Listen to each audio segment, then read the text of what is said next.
मेरा नाम अब्दुर्राफी है और मैं क्लास 3B में पढ़ता हूँ। हमारे सबक का नाम हुकूमत और शहरी किरदार है। यहाँ पे हमारे इलाके के मसाइल जद्दैल हैं। जगह जगह यहाँ पे कूड़ा फेंका हुआ है और वहाँ पे गटर नाले खुले हुए हैं। अच्छी बात कीजिएगा। और यहाँ पे नाले खुले हुए हैं जिसकी वजह से जब बारिश होती है तो हमें स्कूल आने में दुश्वार होती है। अस्सलाम वालेकुम, मेरा नाम ज़ुबैर कैसर है, मैं क्लास 3 में पढ़ती हूँ। आज मेरा उन्वान है हुकूमत और शहरियों के किरदार।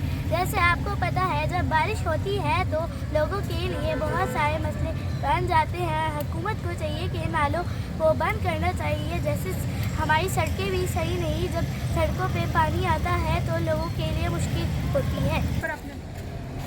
कुछ लोग कूड़ा करकट गलियों में फेंकते हैं और स्कूल के बाहर भी फेंकते हैं। हमें कूड़ा करकट नहीं फेंकना चाहिए और सफाई का इंतजाम करना